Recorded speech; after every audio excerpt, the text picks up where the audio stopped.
All right, welcome everyone. We're Semblance of Sanity. I'm Caleb. I'm Jacob. And we're here, of course, for podcast number 30. 30. Yes, number 30. And we are talking about nostalgia shows. Yes. Yes, we all have them, guys. It's those original things we started on. Just some of the right shows here. that have the power of emotion behind them that transcends our kind of critical eye. Yeah, and that's not necessarily a bad thing, and Right. it doesn't have to be something that is an inherent quality of the show necessarily. A lot of times it's just whatever you watched first. You Right. know? And a lot of these shows in particular that we're going to mention here, these are kind of our 7 nostalgia shows. Some of them are individual, some Right. of them are shared. Shows really how new we are to the anime Yes. community, Yes. but also shows a little bit kind of what ended up shaping a lot of our tastes with regards to what we watch now and enjoy now. Right. In many ways, we've evolved, but in other ways, we've stuck kind of similar to our roots. To our roots, yeah. Exactly. So, of course, we have to give special shout out to one of our VIP patrons, Yes. Lunar Legend, first Awesome. off. One of the first members of the Discord and the Patreon. Yep. You're awesome, dude. Thank you so much for your support. We really appreciate you a lot. We do. Yeah. So, first show we have to mention also It's is the a obvious no-brainer, one. right, guys? It's Avatar: The Last Airbender. Yeah. One of the shows in particular that shaped a lot of how we really enjoy a complete story. And when we say a complete story, we mean something that has a very definite beginning, middle, end with a wrapped-up conclusion, Yes. particularly that ending.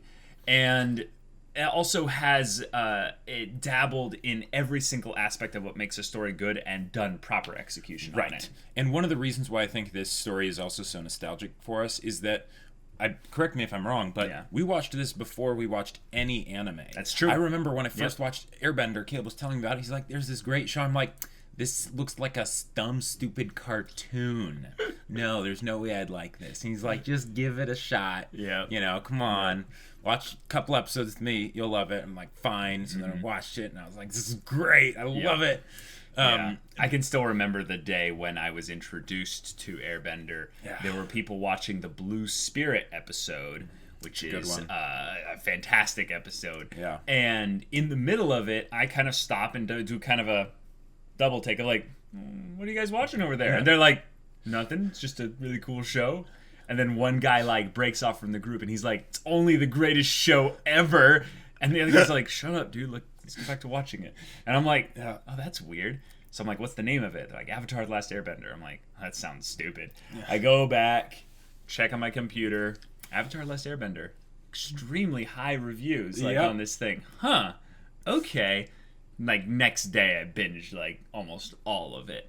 This show, guys, has something that goes beyond nostalgia. Now, Oh, it totally we does. have to put it in our nostalgia in our nostalgia list because we are still biased with Right. our nostalgia lenses because of how much it influenced us as people, but also us as writers and as consumers of storytelling. And we were lucky enough to have that sort of breakout show that, you know, got us into anime and all of this stuff be such a good one because, like, while we're totally nostalgic about it and we'll be looking through rose-colored lenses, you know, absolutely, this show deserves it. It really does deserve it. It's... If you haven't seen Avatar: The Last Airbender, For some reason. what you're getting into is a classic coming-of-age hero's journey adventure fantasy story. Right. Fantasy adventure story. Yeah. And it is put on by Nickelodeon, which I think is the biggest plot twist, M. Night Shyamalan plot twist ever, because the show is way better than anything Nickelodeon has ever really put out. It's this diamond it's this diamond in the rough, and I can't really tell you anything about it beyond just watch it. Right. The thing is, I don't really believe there's anyone in our channel watching this that hasn't at least heard of it. Yeah. So if you've been living under a rock and haven't heard of Right. Avatar: The Last Airbender, watch it. If you haven't seen Right. it, watch it. If you have seen it, 2005 watch it to again. 2008. It's a fantastic animation. It It has will make 3 you feel seasons. like a kid again. It does make you feel like a kid again in all the right ways.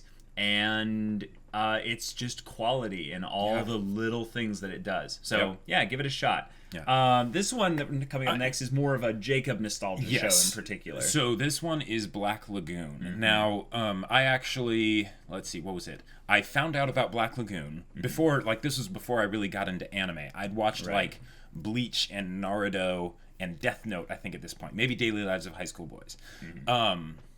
And I basically saw some AMV that had this just, you know, some artwork of Revy with a smug smile on her face, and I was like, okay, that looks like an interesting show. So then I found out what it was, and I watched it, and it just blew me away. Because it was one of those things where I was watching it just to watch a fun action anime, but then the dialogue was really good. They had these themes that went into it, and the characters were so much more than what you would expect from just some action show. Yeah. And on top of that, the dub is absolutely fantastic. I love it so much. I concur. One of my favorite things of when he introduced me to the show was watching the first season on the dub in particular, because he at this point had already watched both sub and dub. Right. And he's like, okay, if anything, just watch some episodes of the dub with me.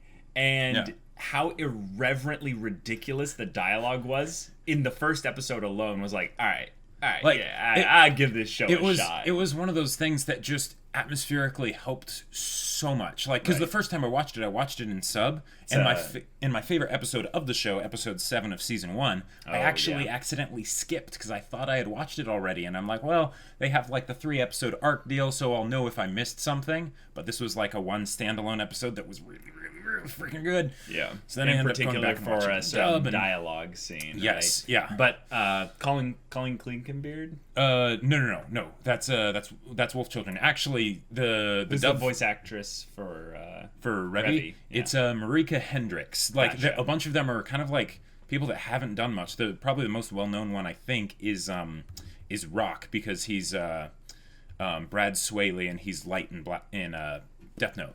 Gotcha. And we're talking about the dub, guys. Yeah, we're talking about the dub. I mean, but if the names didn't give it away. Yeah, But with this show in particular, this is one of those shows in particular that I didn't enjoy as much as you did. No. You had a lot more nostalgia value attached to Right. it because of how much you enjoyed the dynamics between Rock and Revy. And because when I watched it at the right time in my life. Like once I whenever I was like trying to like find new shows, I would usually like look them up on Wikipedia and like check the premise, right? Or IMDb or something like that. And once I looked at Black Lagoon, I was like, okay, I'm gonna like this show. And when I went into it, they delivered on all the themes and stuff that I was hoping they would. Right. And at the time in my life where I was at, it was stuff that really hit close to home for me. So it's still near and dear to my heart to this day, even though I know that it has a lot of flaws, and you know, and it kind of, it didn't stick to those things that I especially liked about it as it went further and further like in into the the story. second season. Well, and more specifically, the OVAs, Roberta's Blood Trail. Okay, gotcha. But it has that special place in your heart. It has that special place in my heart because of the things that it did just in my mind so well. And if you haven't watched it and you want to watch a great action show that will surprise you, then check out Black Lagoon. And don't be shy of choosing the dub either. Right. If you're a sub-only kind of person. And it's not for the squeamish. Yes, that's true. Yeah. That's true. Mine, this is more of this has a little bit of shared nostalgia in particular, but this one is a lot more nostalgic for me in particular, because absolutely. I deliberately overlook some of the flaws in this show because of how much I enjoyed the highs. This show I'm talking about is Code Geass.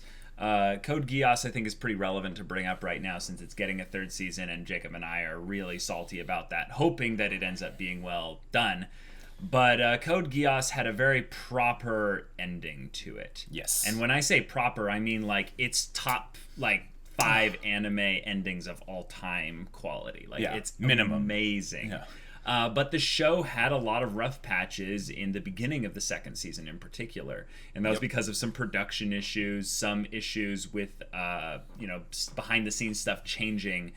and it really, I would say, hurt the show's overall quality as a, just in general. But that first season, I'm so nostalgic about that. That is like 10 out of 10 thriller stuff right there. I mean, it has some janky little kind of pacing issues with high school random episodes here. But that's there. like those are the exceptions. Yeah, exactly. That's the exception amongst the grand rule that is this very, almost I would say, gaudy but brilliant show. If you think about what Code Geass brings, it's a very unique art style. I mean, it's not unique when you compare it to the others of the similar type, but the character models are very different. There's a lot of hard angles and stuff. The story in particular is a little bit more, I would say, complex, not in a good way. Like complex in a way to where there's a ton of characters. There's not as much character development for, side characters and stuff. A lot of moving parts. But as you'll see on this list, I am a sucker for large casts of characters. It gets me enticed and invested into the show. But also, I need them to be... I need them to be shorter in terms of stories. And Code Geass is only 2 seasons as of right now. And the compelling aspects of the main character, the premise, the thriller type pacing, which is manic. Manic in the first season. It's exceptionally well done. And just in general, if you were going to look at it as a show, it's huge in terms of its influence beyond just the genre mashup that it did. Right. Which is kind of hilarious when you think about it. If you've seen a lot more recent stuff and you go back and watch this, you'll see how many shows basically just were trying to rip off Code Geass. Right. Also, another very popular anime you might know of called Death Note that came out almost exactly around the same time. There's some similarities there, and I would put to you that if Death Note is one of your favorite shows, Code Geass might also end up being one of your favorite shows. If anything, my opinion... where Death Note flubs in the second half, Death Note only stutter steps in the second half. Code Geass. Oh, sorry. Flip those around. My bad. Well, no, you said Death Note twice. I said Death Note twice? Okay. Death Note has some problems in the second half, and you guys know what I'm talking about. Code Geass kind of stutter steps in the second half, but follows through with a perfect ending. So, it really is amazing. That's my nostalgic show. Yeah. Okay, so this next one... This is one called Toradora. Yeah. It is a romantic comedy. Mm-hmm. And I always get strange looks at the gym whenever I try and recommend this to people. But I just love the picture of you recommending Toradora to beefcakes at the gym. Like it's amazing. It is so good. And because here's the thing, Toradora is not something that it's not an ambitious show in that it doesn't try to do anything especially crazy, right? Right. As far as you can sum it up as just a high school rom-com that's actually really, really good and executed just very well. Right. And that's it. That's basically what it is. But it's one of those things where I know a lot of people maybe don't like it because it deals with the whole teenage angst sort of a thing, but it deals with it in a very good way. Right. So that even for me, outside of that whole teenage angst phase now, it's still super nostalgic for me because I remember those times. I remember what that was like, and the way it handles it, it does it respectfully while not being not feeling moody or brooding or whatever. You feel when I watch this show, I feel like I've learned something from it, and even when I go back and rewatch it, I'll be like, yeah, this show was made by somebody who gets that time of life and gets the whole quest to find love and all that. It's fantastic. Episode by episode, I would say it's one of the greatest shows I've ever seen because it seems like I can go through every episode in the 25 episodes that it has and say why each episode is necessary. Not that some aren't better than others, but every episode plays a part in the overarching narrative. Right. And also, there's another video. This one helped me really put into words why I loved this show so much. It's called Why Toradora is Currently the Greatest Romantic Comedy of All Time. It's got a couple 100,000 views, but watch it. It's really good.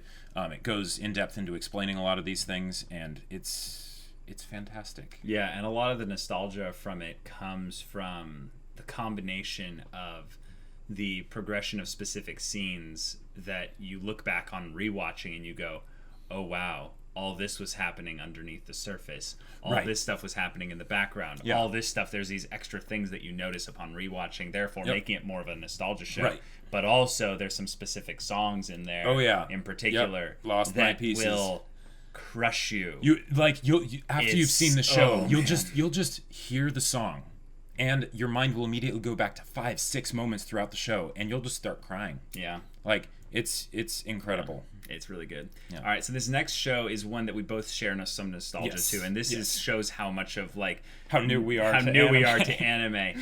Attack on Titan. Yeah. Now you would be surprised why we didn't put in some other things that are a little bit older that we've watched, like Cowboy Bebop. Yeah. But Attack on Titan is one of those shows that we have nostalgia towards because we watched it when it was live. Right, and like it was technically like right after it ended or whatever, but like pretty much like right there. And the thing is, like, so that's maybe a good difference to bring up. I watched this show a little bit before Jacob did. No. Yeah. I watched it as episodes were coming out, Jacob. Yeah. Really? Yeah, I'm sure. I'm pretty sure I told you about this one. No. Okay. Okay. So Okay. when watching oh no. No? Okay. Well, in particular, the thing with Attack on Titan was we got kind of into the fandom. Yes. Because we Very watched much so. it very close to when it was did. coming live. Yeah, and this is the other thing. We hadn't watched many anime before this. We had watched things like we'd gotten kind of burned out because of Bleach, right? Yeah. And we had watched Death Note, but we hadn't gotten into actually like seeking out anime to watch. Like, Right. And this was really the main one, at least for me, that got me to actually start looking for new anime to watch. Yeah. So Yeah, I think what it was, Jacob, is we weren't watching the beginning when it was coming live, but we were watching it when the last episodes were coming live. okay. So, if anything, Attack on Titan as a show has this weird aspect of it where it deserves some of the hype, but it definitely doesn't deserve all of the hype if you remember what was going on in 2013 when this show came out.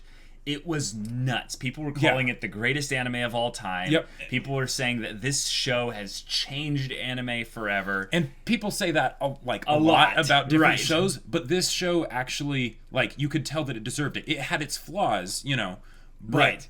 But boy, did it hit those points that it was supposed to hit really hard. And one of the main things that it did was it broke a lot of people who didn't watch anime out of that mold into the I can watch Attack on Titan. Right. Because we were in the The Walking Dead was still a crazy show that people were like, oh my god. And Walking Dead could be easily described as, okay, it's The Walking Dead, but it's anime and there's big naked things that are eating people. And it's like, what? And like, yeah, just watch it. And then it had probably one of the most insane like opening couple episodes with also an insane opening of music for the show just to get people going crazy about it. The meme power was strong within the show. The whole thing basically hit this convergence of points to be an explosion of fandom power, and we have a lot of nostalgia around that experience. Yes. Even more so than the show itself. When I first watched this show, it was my best friend was telling me about this new anime, that he was watching, and he's like, do you mind if I spoil something for you? I'm like, yeah, go for it, go ahead. I'm not gonna watch it. I'm not really into anime. Don't spoil these guys. Right, but he basically told me what happens in episode 5. Right, for those of you that know what happens in episode 5. And he didn't tell me anything else, just episode 5. And I was like, whoa, that sounds crazy. So I was like, whatever. Much later, I ended up watching the first episode. And I was like, not really my thing. But later, I ended up just being like, I'll watch the second episode, give it a shot. I watched the entire first season in one sitting, just at my school, just sitting in a chair. And I was just like, just one more. And then I'd watch the entire thing, and I was like, this is one of the most amazing experiences I've ever had. This is so incredible. This is amazing. It was, and I feel like one of the reasons why it was such a big deal for me and helped get me into anime and a lot of other people into anime is because it sort of forces you to take it seriously, even though some parts of it are like pretty, edgy. But then it also didn't do fan service. And that was huge. That was awesome. Especially for us back then. In particular, we didn't have a large gamut of anime that we'd watched. Right. And Attack on Titan has this rewatch value because of how many people we've introduced it to. Yep. Because it's so easy to break, regular folk Exactly. into anime via Attack on Titan. Yep. And I've probably watched Avatar: The Last Airbender more than Attack on Titan before. But Attack on Titan might be my other most rewatched show. Right. Because of that. Yeah. And the nostalgia around it is something to where I would say it's really interesting how the show didn't have a second season for 4 years, and yet the nostalgia value was so strong that when Attack on Titan season 2 came out, even though it was pretty good, that's a long time for a fandom to survive, right? And especially in nowadays anime culture. And in a lot of ways, it didn't, right? But the fact that it was still, the people were still like looking forward to it that much is a really big deal. And we were as well. Oh yeah. In fact, wasn't this one of the shows that got you into reading manga? Yes. Yep. Yeah. Because I was like, after waiting for about 2 years, I was like, okay, this is ridiculous. This is ridiculous. I need to know what happens because second season is probably never going to happen. Yeah. So I ended up reading the manga back when the manga had only gotten up to the end of what is now season 2. Oh. Wow. And I was like, that was absolutely amazing. And it's just so fantastic. And yeah, and I got really into the fandom for Attack on Titan. Yeah, and that was the other thing. I think this show has a little bit of extra nostalgia for you because you really got into the fandom. Yes. You were on the forums, you were on the blogs, you were in the RP servers, you were in all the things, just having fun there. Oh yeah. And this and you were a big Mikasa fan too. I was okay, and here's the thing: all those that would call her a Mary Sue and because all that stuff. Right, this was the thing. This was a while ago, right? This was back in like 2013, 2014. Yeah. So I hadn't developed a lot of the things that I normally think of now as far as like writing goes, right, and creating stories. But I knew I wanted to, and one of the big things that I struggled with was female characters. Yeah. Because I hadn't really realized that you write a female character just like any other character. What a novel thought. What a novel concept, right? But I was like trying to analytically figure it out, right? Because I had this story that, of course the story was crap now, but I was trying to make this very important like female character that everyone would be able to say, yes, this is a good female character. It's not the random tragic backstory for the sake of tragic backstory and stuff. And when I ended up watching Attack on Titan, I was like, Mikasa is basically the character I've been trying to come up with. I was like, this is fantastic. There is the tragic backstory in there, but they actually treat it seriously. Right. They're not overly sexualized and stuff like that. Even if there is a romantic subplot, to the story, it's not something that like encapsulates their character, even though for Mikasa it kind of does, but then it also doesn't. But yeah. So it hit all those points for you and became something more beyond just being a really hype show. Right. Plus, episodes like 6, 7, and 8 were like my favorite episodes of Attack on Titan, and I had watched those so many times. Like, I was just like, it's incredible. Yeah, I love Attack on Titan. But yeah, guys, probably about Attack on Titan already. But if you haven't watched it, give it a shot. Yep. If you haven't watched the second season yet, give it a shot. It was really good, and I would say arguably better than the first season in a lot of ways. And it's also only one course, so it's easier to finish. That's true. This show, you're going to be surprised. So this is not an anime. No, it isn't. This isn't even an animation show like Avatar: The Last Airbender. This is a live-action show. Yeah. This is a show that shaped a lot of the reasons why I enjoy a show like Code Geass so much. I'm going to talk about Lost. Yes, that Lost. The one where they're all on an island and they're lost. Yeah. I'm not going to go into spoilers or anything, but guys, that show's been finished for a while, so if you haven't watched it, you might not even be worth it to watch it. But let me tell you about the power of nostalgia here, guys. With Lost in particular, this show set out to do something very ambitious. It introduced a show that is basically encapsulating the J.J. Abrams mystery box element, and that's it. Yep. That's basically the show. The show keeps expanding the size of the mystery box, but doesn't fully explain most of the small things. Right. The show maybe answers things by bringing up more questions, and in a lot of ways, I would say Lost is really powerful in terms of storytelling. If you were to go into Lost from a writer's perspective and you were to analyze it, you would come out saying this is one of the greatest shows of all time. The way they handled characters, the way they handled a massive cast of characters, huge, the way they handled the progression from an episode by episode nature, the way they hooked people into the show, the way they somehow, through a writer's strike, through, behind the scenes production issues and all this, kept the show relatively engaging. I would say for at least the first 3 seasons. They flubbed a bit in season 4, but then dealt with some crazy plot points and topics in throughout the show, and still made it like one of the most like cult following shows, despite it having a legendary flop in the end. This show has a lot of nostalgia value for me because it showed me what is possible when a large group of characters are handled right. Yes, because that's like one of the things that it just does so well. Like even though it had the problems with the ending, the characters are just fantastic. The characters are so good that there was this weird moment, and I would say this is kind of a social media thing, but also kind of not, because social media was still in its floundering stages in the beginning of Lost, but wasn't so more towards the end. People were coming around together to discuss Lost more than any other show probably in the last 30 years. I can't really think of I haven't lived for 30 years. I've lived for 26 years. But I can probably say with confidence that there was no show that generated this much discussion in the country, basically, or I don't know, even the world, I guess.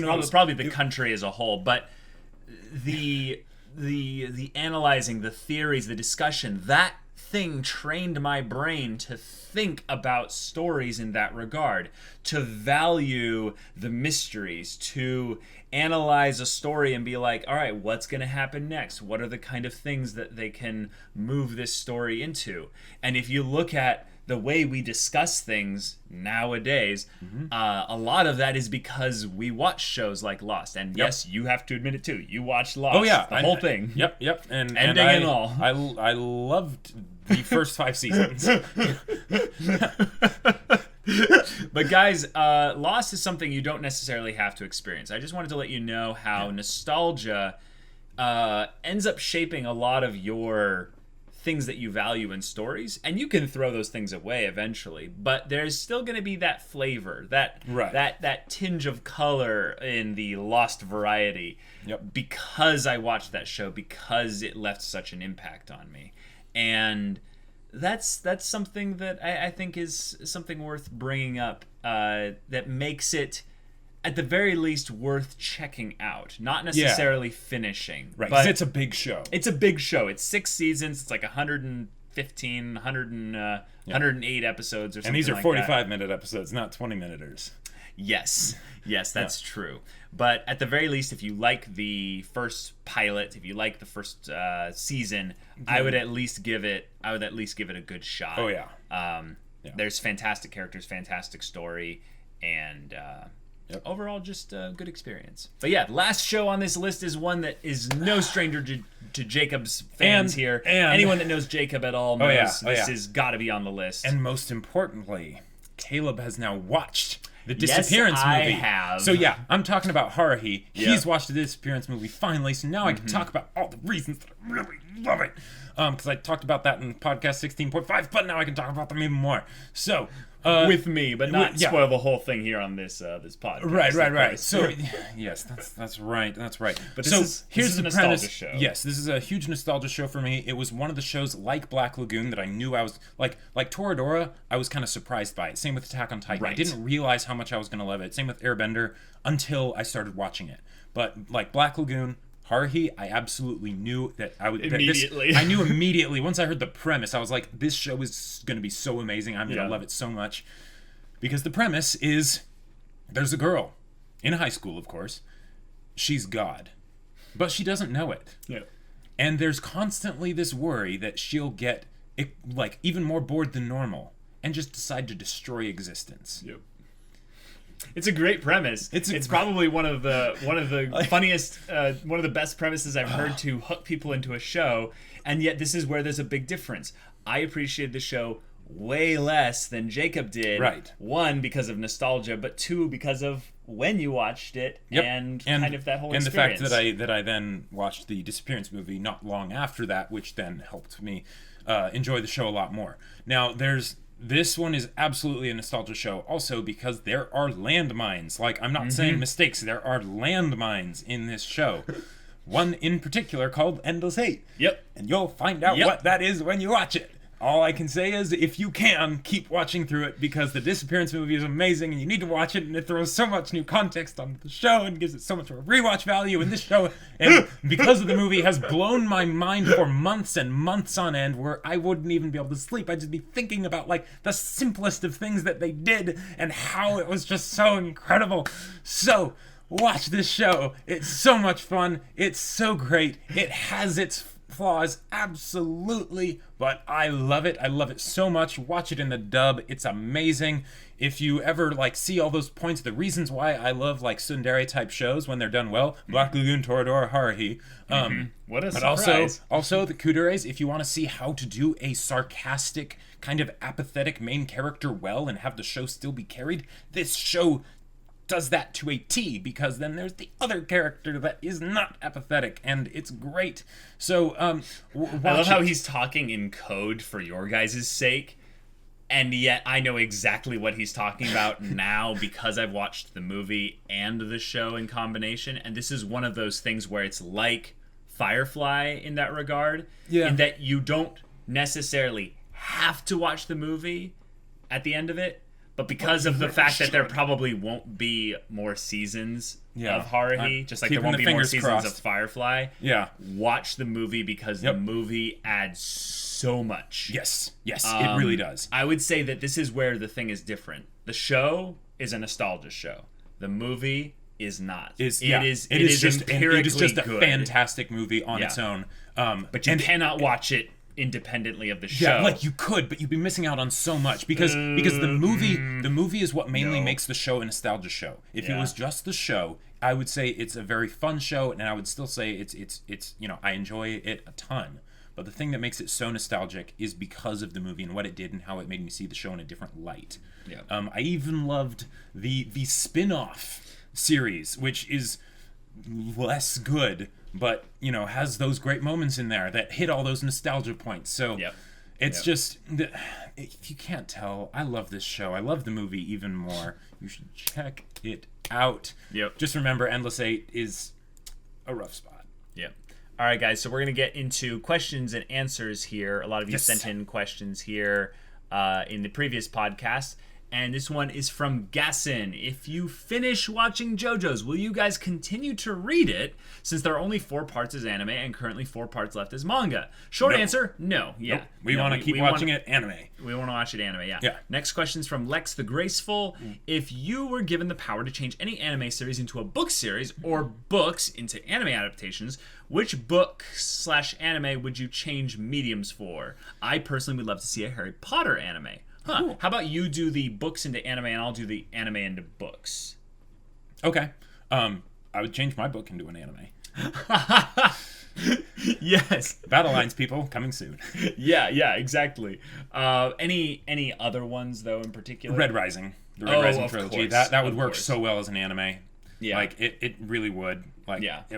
In particular? Okay, so this one for me is a little bit tricky because when I say books, I really think the changing of medium doesn't mean that I should go read the manga of this, because something tells me that this is a pretty good manga to anime adaptation. But so far, with watching Hunter x Hunter, I think Hunter x Hunter would make a really good book series. And the reason for that is because of how good they do their world building.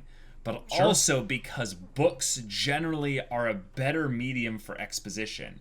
And in general, when you handle exposition, the visual medium ends up reminding you too often that it's exposition. Sure. Because then you're like, oh, I'm pulled out of the story because now I'm getting told things by the author. Right. I'm expecting to get information visually, but instead I'm getting it like through what people are saying. Right. Yeah. And I think that Hunter x Hunter has so much depth into it. My having more things to read in terms of like being less distracted by the visuals would give me a really powerful view into the story as a whole. Plus, then the hiatus wouldn't be as much of an issue because it wouldn't have to be drawn. Animate it. Yep. Yeah. All right. Follow up is many animes like FMA Brotherhood and Silent Voice like to tackle serious issues in their stories, like racism and bullying, for example. Are there any issues you want to be tackled in anime that you haven't seen be tackled yet? Huh. I have seen almost everything I want tackled in anime in particular. I would really find interesting. I mean, this is just, I haven't seen a lot of anime compared to most people, but I would like to see kind of the estranged, like kind of the child who, for some kind of family reasons, is ostracized from the family and has to be brought into the family again, and people are dealing with that. I was going to say something basically exactly the same. One of the things, just personal stuff about me and Caleb is that we had 3 foster brothers. Yeah. And that's basically what I would want to have seen done as well. Seen done. Yeah, it's a pretty tough area of things, so it would be good to see done in anime. Yeah.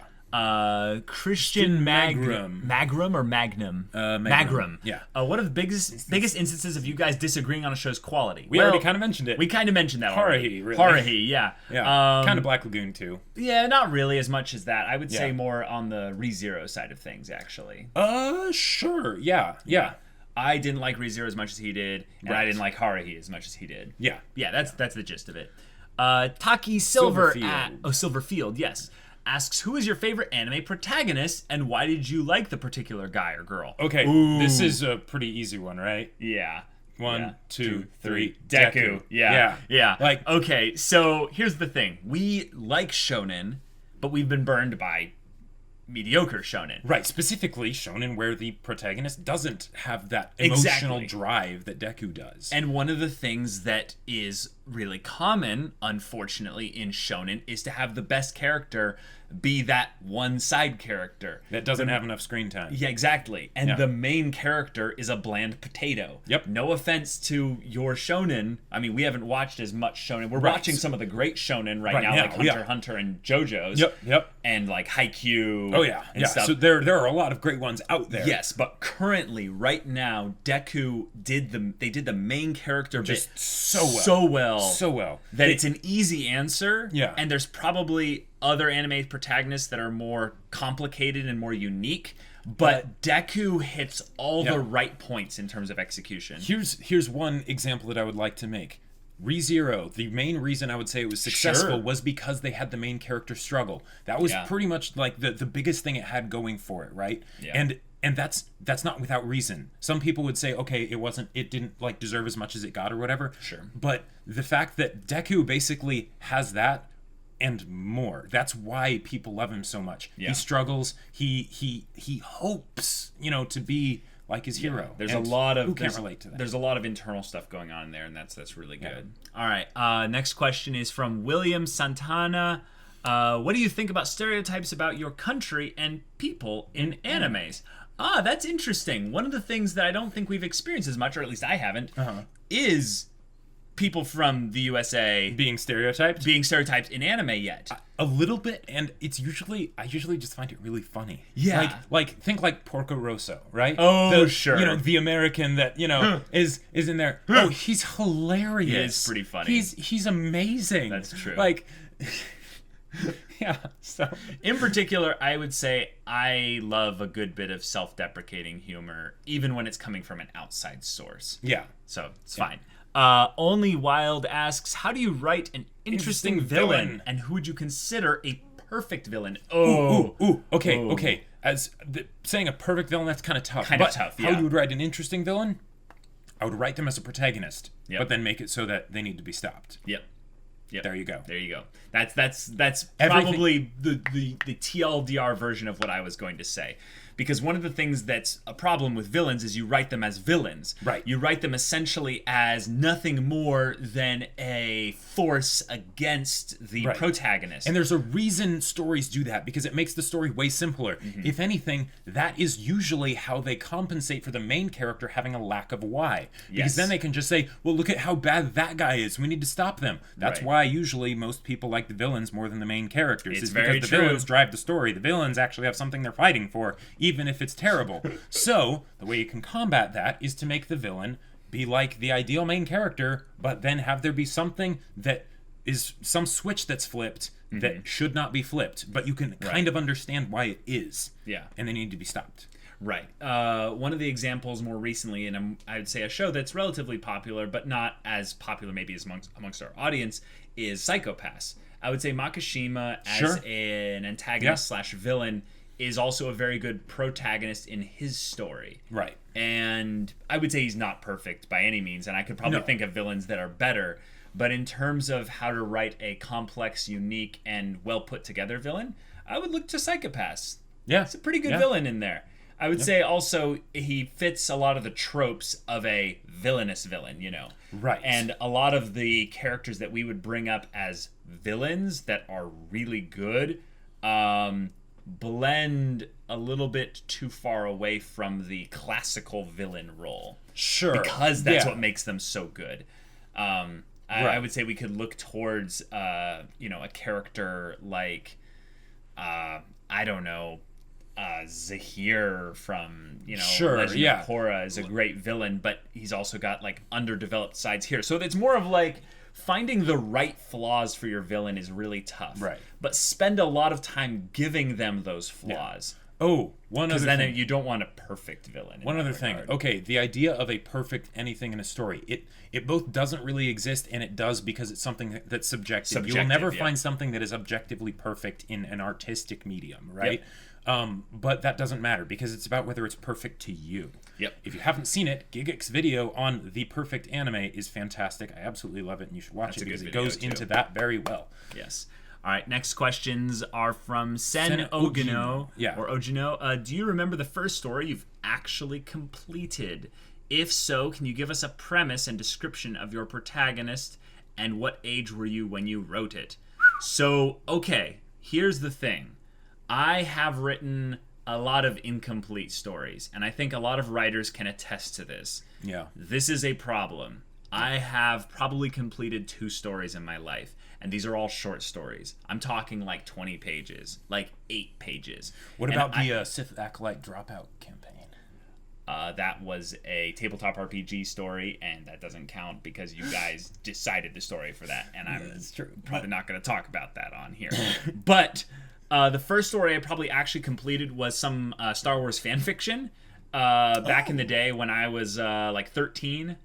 And we wrote a lot of that. I wrote a lot of that. And one of my things with my character was I really appreciated the characters that had a problem that was like past related, and they were trying to move through it. So it was always some kind of internal conflict rather than some sort of external threat. And I think my character, if I remember right, was a young, force-sensitive human kid, pretty generic, pretty self-inserty, who was just trying to figure out how to handle the pressure of being force-sensitive, but also being bad at learning it.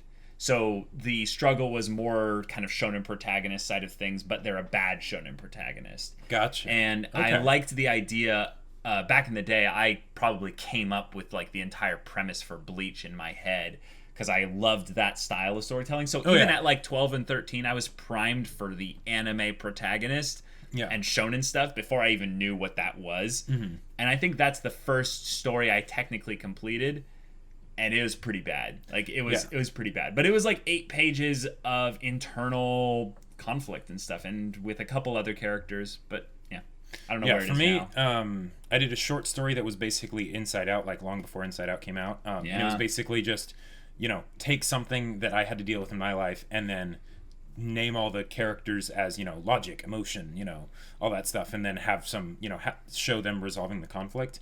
And then the first actual, like book length story that I made. I basically made it when I had quit Dota 2, and I was really just like, I want to play. But then I was like, okay, I need to actually finish a story because I need to get in the habit of actually doing that. So I made a book about people playing a MOBA. Yep.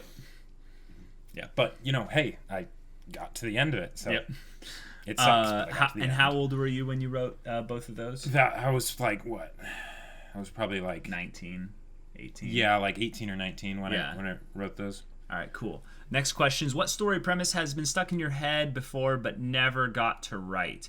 Okay, so I have the premise of a story in my head for particularly a girl who has a conduit of like universe energy flowing through her, and she doesn't know how to control it.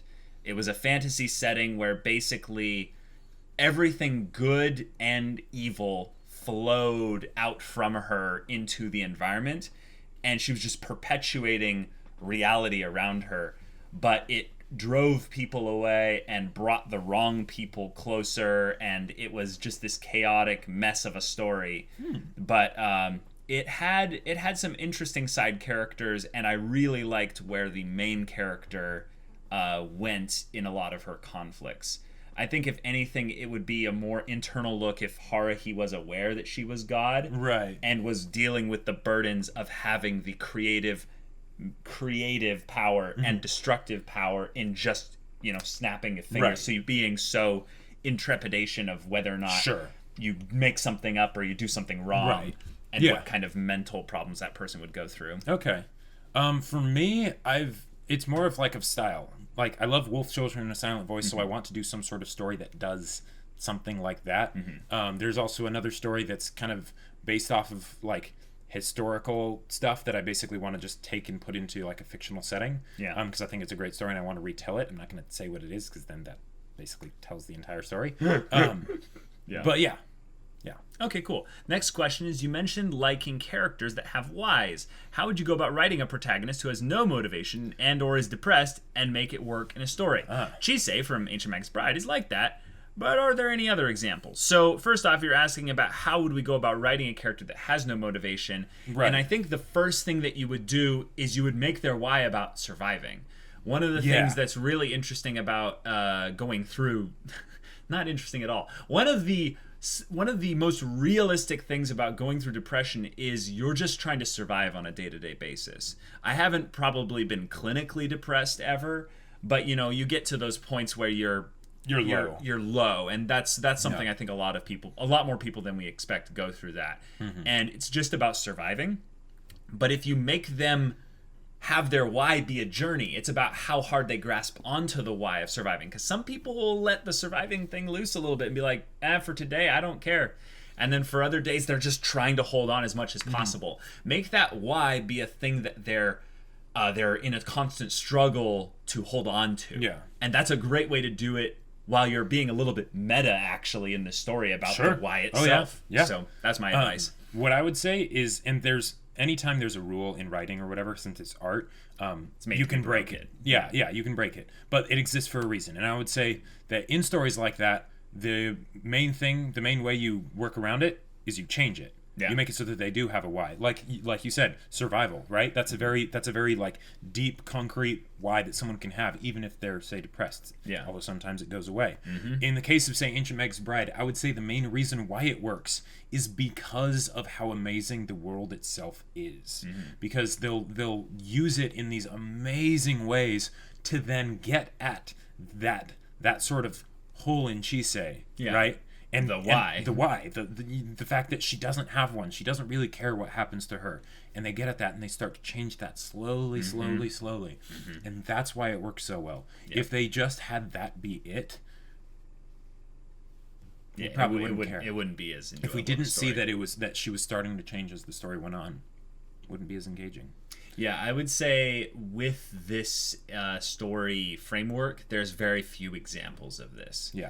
Probably because in general, when you're going to like an editor or something and you show them a main character with no why, they're like, go and fix this main character. That's why there are so many like generic stories where, whether you're talking books or movies or whatever, where it's some action hero or something like that. Because even though their why isn't good, they have one. Even though it's simplistic and it's cheap, they have one. So oftentimes, I'm guessing what's going on is they write no why, and they're like, hey, give them at least something. And then they just tack on some generic thing on there. Yeah. And it's the stories where they have a really complex, really well thought out, really deep, or just emotionally grounded why that makes the main character so much more endearing. Right. Next question is from T Overhaul. How do you make a great plot twist? Well, you defy expectations. No, I'm just kidding. Because here's the thing. A great plot twist is something that you don't see coming, but then in hindsight you're like, oh, of course. Right.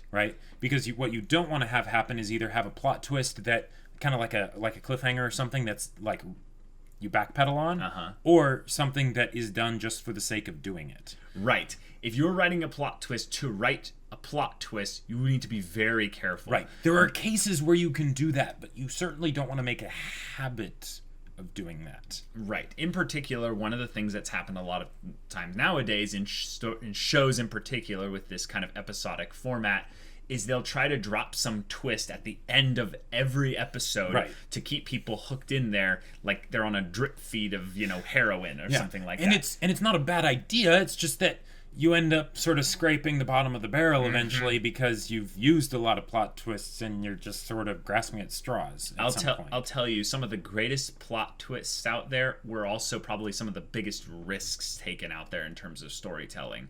Sure. So things like, I don't want to name specific shows, but I won't name specific shows. I'll just say that there are a lot of shows out there where if you've seen the plot twists, think about how much it could have gone wrong if they changed like a slight thing. Yep. So if anything, the way you make a great plot twist is you take risks, but you take great care to make sure that you're giving this the proper attention it deserves. Because the internet, for one, will rip your story apart if there's a lot of plot holes. But also they will call you out on all the BS if this plot twist isn't put together well. Right. Next question's from Little Duck. I love your questions, by the way, Little Duck. They're amazing. And this one is no exception. In a no magic, no superpowers, zombie apocalypse setting, what anime character would you want fighting on your side, and what character would you use as live bait? Okay. So here's the problem here. When you say this setting is this way, does that mean the anime character has to correspond to that setting? Okay, because that kind puts of a damper on things. Puts a damper on things. But what would you say? All right, so the person I would want protecting me would be Mikasa, because blades, they don't run out. You've got the bullets and stuff. She doesn't technically have superpowers, so it works, and then I can be the one with guns very far away. And the person I would use as bait, Umaru-chan. I would just have her like going around on a leash, and I'd just, Oh my gosh. So I can't really think in these types of ridiculous setting kind of things. But if I was having to think of a regular human being, and there's no magic, there's no superpowers, one of the things that I note that I'm going to call technicality here, you didn't have in here was nothing to do with sci-fi. So in a zombie apocalypse setting, I would take someone like Hoen Kyoma, and I would have him constantly have me give the... I think that would technically count as some kind of, like... Because it's basically magic. But yeah, Hoen Kyoma would be... I think Hoen Kyoma would let me die millions of times in different world lines, and then he would at some point be like, you know what, this person's pretty all right. I want a friend, so I'm going to find a way to keep them alive throughout this whole thing. And then who would you use as live bait? Mineta? As a live bait, I would put Nina from Code Geass in there. Yes! Let her die. But that would mean she would actually exist for some point in time. Sweet. I'd watch from a cliff and be like, bye. And with the time travel, bye. She would die over and over again. Oh, man. Nina gets a lot of undeserved hate in some ways, but I want to avenge Table Kun. Like that was just unforgivable. Yeah. Anyways, if you don't know what we're talking about, watch Code Geass. Next question is from Banjo Collie. Do you guys think novel or new ideas have merit by themselves? Yes, sort of. Yeah, like okay, so here's the thing. Let's not go too in depth Yeah, into this. novel or new ideas, yes, they can have merit by themselves. But the next thing is, do you think a show that has a very unique art style or plot structure, or characters, settings, but is poor in most other areas is better than a very cookie cutter samey show that is produced very well? I would say no. Yes, I would say that this is where we really care about story and execution. But if you had to basically compare an example of this, we prefer the MHA, My Hero Academia style of things, where you are exceptional at hitting all the execution side of things. Even though it's not really anything new. Yes, and I think you worded this a little bit differently versus new versus execution, because you said the way that it is produced, which is completely different than just talking about art style. Right. Because all those things are talking about production. So what we'll talk about is concept versus execution.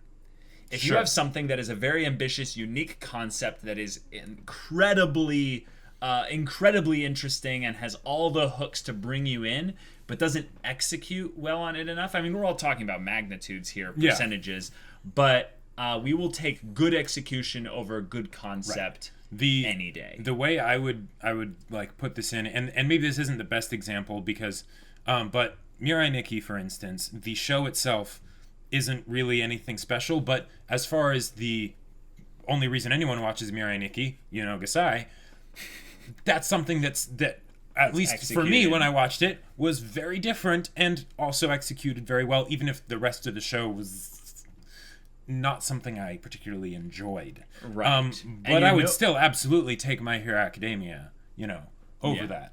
And that we're talking about this from a subjective standpoint, so there's no empirical way to do this, right? But the next question is something that's very good, because it's delving into the little bit of the empirical side. It says, all shows have some mix of old and new. Yep. What do you find to be the ideal mix of tried and true elements / cliches and new ideas? And one of the things that we would say is you need to take those shows that are really short into consideration. One of the things that you'll notice is that in the longer shows, they will rely too much on the cliches, and they'll flub the execution more because there's just more opportunities for them to go wrong. Yeah. To go wrong.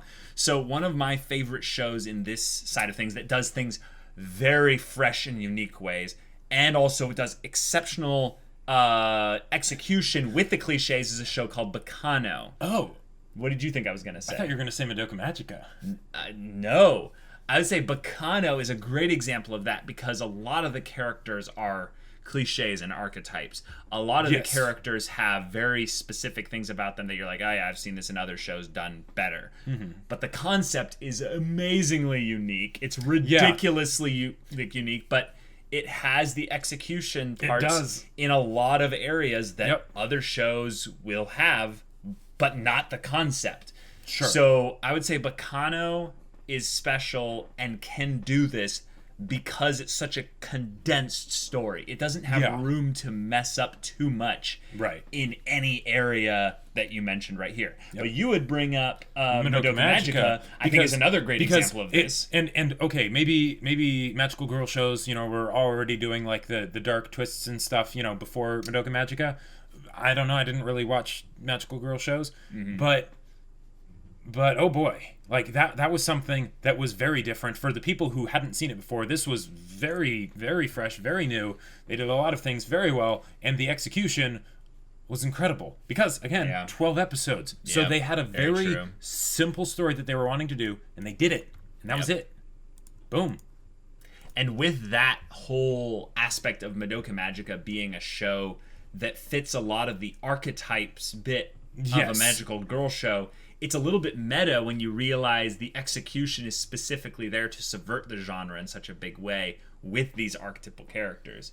Right. So it's kind of genius. And I would say Madoka Magica deserves like a top 25 anime of all time. If you haven't seen it, if you haven't seen it, go watch it. I think Jacob got a little bit liberal with his talking about certain things within the show. it's a very cute, adorable show that you have to watch because it makes you feel warm and fuzzy inside. Yes, it's all about the power of friendship. All about the power of friendship. Yep. That's right. That's right. Great show. In particular, nostalgia shows have this value that carries beyond the critical reception of it. And it's good to know for you as an individual, what are your nostalgia shows? So let us know in the comments down below, what are those shows in particular that are your nostalgia shows? That it doesn't really matter what anyone else really says about it. It's always going to hold a special place for you in your heart. And ask us questions about them. Ask us questions about anything, really. And we'll feature you in our next podcast. But until next time, we're Semblance of Sanity. I'm Caleb. I'm Jacob. And we'll see you all next time.